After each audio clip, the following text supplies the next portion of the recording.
Hello friends, तो कैसे हैं आप सब लोग। आई होप कि सब बढ़िया होंगे। तो स्वागत है आज का इस मोस्ट इम्पोर्टेंट भारतीय संविधान भाग 15 से जुड़े महत्वपूर्ण सॉरी टोटल इसमें 20 क्वेश्चन है ना। ये ज़रूर याद रखिए कितने क्वेश्चन है। 20 question. Okay, just a second.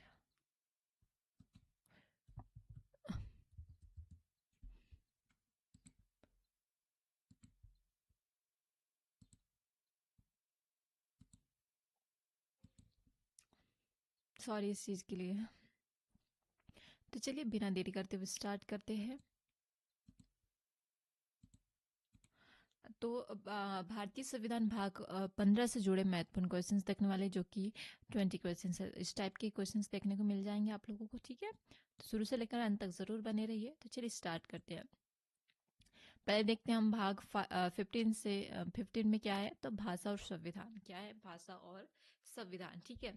भाग 15 में भाग 15 में भाषा संबंधित प्रावधान को स्पष्ट करता है, ठीक है। और इसमें भारत के अधिकार भाषा, आधिकारिक भाषा, राज्य की भाषा और भाषाई अधिकार शामिल है, ठीक है। यह भाषा विविधता बनाए रखने और संघीय संतुलन सुनिश्चित करने में यह मदद करता है, ठीक है। क्वेश्चन नंबर फर्स्ट देखते हैं। भारत की आधिकारिक भाषा कौन सी है। तो वो है हमारी हिंदी। वो भी कौन सी है, देवनागरी लिपि में, ठीक है। कुछ पॉइंट्स देखते हैं। संविधान के अनुच्छेद 343 के अनुसार हिंदी को भारत की आधिकारिक भाषा बनाया गया है, ठीक है। यह केंद्र सरकार में प्रशासनिक कार्यों में प्रयोग होती है, ठीक है। सभी राज्यों को इसे लागू करने की आवश्यकता नहीं है, पर केंद्र के काज के उपयोग में होता है, ठीक है। ये जरूर याद रखिए, भाषा से रिलेटेड है। क्वेश्चन नंबर सेकंड, अनुच्छेद 344 किससे संबंधित है। तो भाषा आयोग और हिंदी के प्रचार के उपयोग में, ठीक है। केंद्र सरकार भाषा आयुक्त नियुक्त कर सकती है। हिंदी के विकास और अन्य भाषाओं के बीच संतुलन बनाए रखता है, ठीक है। भाषाई विवादों से निपटने में भी यह मदद करता है, ठीक है।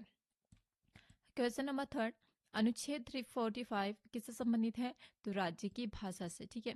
हर राज्य में अपनी विधानसभा में अपनी भाषा तय करता है, ठीक है। यह राज्य प्रशासन और कानून बनाने में उपयोग होती है, ठीक है। स्थानीय भाषा का सम्मान और विकास भी यही सुनिश्चित करता है। क्वेश्चन नंबर 4, अनुच्छेद 346 में किससे संबंधित है। तो केंद्र शासित प्रदेशों की भाषा से रिलेटेड है, ठीक है। केंद्र शासित प्रदेशों के लिए प्रशासनिक भाषा का न- ठीक है क्या है, निर्धारण किया गया है, ठीक है। और स्थानीय प्रशासन में लचीलापन और सहमति सुनिश्चित करता है, ठीक है। भाषाई विविधता का सम्मान भी यहाँ करता है, ठीक है। क्वेश्चन नंबर 5 देखते हैं हम। अनुच्छेद 347 किससे संबंधित है। तो इसका आंसर हो जाएगा किसी भाषा को विशेष रूप से मान्यता प्रदान करना। अगर किसी क्षेत्र में किसी भाषा के बोलने वालों की संख्या पर्याप्त हो, ठीक है। और नेक्स्ट पॉइंट देखते हैं, उस भाषा को स्थानीय प्रशासन और शिक्षा में प्रयोग करने की अनुमति है, ठीक है। भाषाई आधिकारिक और पहचान सुरक्षित होती है, ठीक है। क्वेश्चन नंबर 6 देखते हैं। अनुच्छेद 348 किससे संबंधित है। तो इसका आंसर हो जाएगा न्यायालय और संसद में भाषा रिलेटेड इंपॉर्टेंट है, ठीक है। सुप्रीम कोर्ट, उच्च न्यायालय और संसद में कार्यवाही की भाषा निर्धारित करता है। हिंदी और अंग्रेजी दोनों में प्रयोग संभव है। कानूनी और प्रशासनिक कार्य में स्पष्टता सुनिश्चित होती है। क्वेश्चन नंबर 7, अनुच्छेद 350 किससे संबंधित है। तो इसका आंसर हो जाएगा मातृभाषा में शिक्षा का अधिकार। शिक्षा मातृभाषा में मतलब शिक्षा जो है मातृभाषा में देने की व्यवस्था है, ठीक है। और भाषाई अल्पसंख्यकों के अधिकार भी ये सुरक्षित होते हैं। सामान्य शिक्षा और सांस्कृतिक पहचान भी यह सुनिश्चित करता है, ठीक है। क्वेश्चन नंबर 8, अनुच्छेद 350 ए किससे संबंधित है। तो इसका आंसर हो जाएगा भाषाओं में शिक्षक की नियुक्ति होना, ठीक है। अल्पसंख्यकों भाषाओं में शिक्षा देने वाले शिक्षक की नियुक्ति होती है, ठीक है। और भाषाई अधिकारों की रक्षा करता है। स्थानीय भाषाओं के विकास में ये महत्वपूर्ण योगदान भी देता है, ठीक है। क्वेश्चन नंबर 9, अनुच्छेद 351 किससे संबंधित है? तो इसका आंसर हो जाएगा हिंदी भाषा का प्रचार और विकास से संबंधित है। कुछ मतलब कुछ एक्सप्लेनेशंस देखते हैं। केंद्र सरकार हिंदी का प्रचार करती है, सभी भाषाओं के बीच संतुलन और सहमति बनाए रखती है। ठीक है, भाषा भाषाई एकता और प्रशासनिक सरलता भी यह सुनिश्चित करता है। ठीक है, क्वेश्चन नंबर 10, संविधान में कितनी भाषाएं और सूचीबद्ध किया गया है?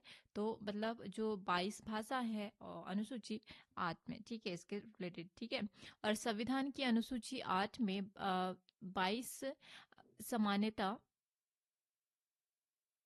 सामान्यता प्राप्त मतलब भाषाएं संयुक्त है। ठीक है, राज्य और केंद्र में इन्हीं प्रयोग किया जा सकता है। ठीक है, और भाषाई विविधता और सांस्कृतिक पहचान सुनिश्चित करता है। ठीक है, क्वेश्चन नंबर 11 देखते हैं।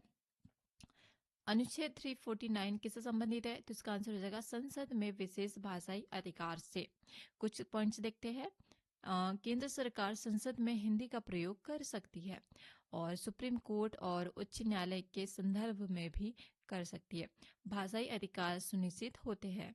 अगला क्वेश्चन देखते हैं, क्वेश्चन नंबर 12, अनुच्छेद 350 बी किससे संबंधित है? तो इसका आंसर हो जाएगा भाषा आयोग और अधिकार की नियुक्ति से। ठीक है, केंद्र या राज्यों के द्वारा भाषा आयोग का अधिकार नियुक्त किया जा सकता है। भाषा के प्रचार और विकास में यह योगदान है। ठीक है, भाषाई विवादों से निपटने का भी एक महत्वपूर्ण साधन है। क्वेश्चन नंबर 13, अनुच्छेद 344(2) क्या कहता है? मतलब इसका मतलब उसके विचार क्या है? तो भाषा आयोग की रिपोर्ट पर कार्यवाही करना।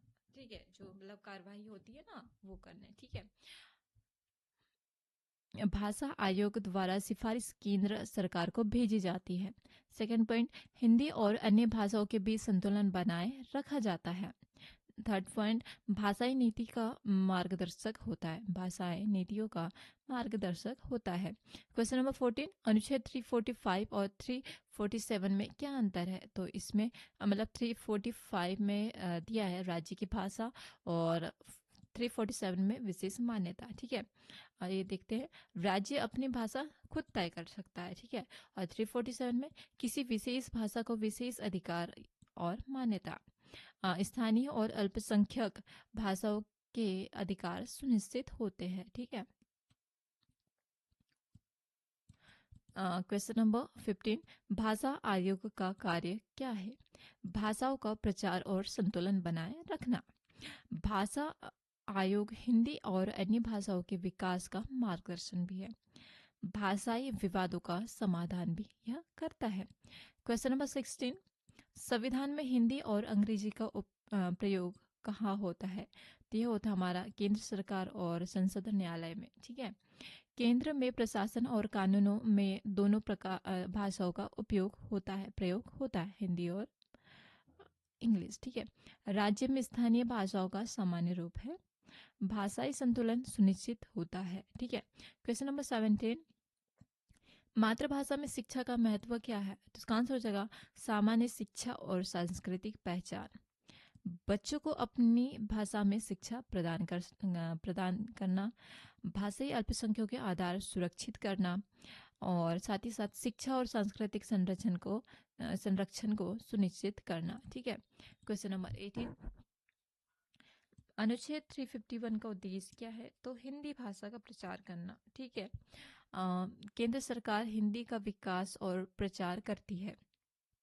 राज्यों में संतुलन और भाषा नीति बनाए रखना है। सांस्कृतिक एकता और प्रशासनिक सरलता सुनिश्चित करता है। क्वेश्चन नंबर 19, भाग 15 का महत्व क्यों है? भाषाई विविधता और संघीय संतुलन बनाए रखता है।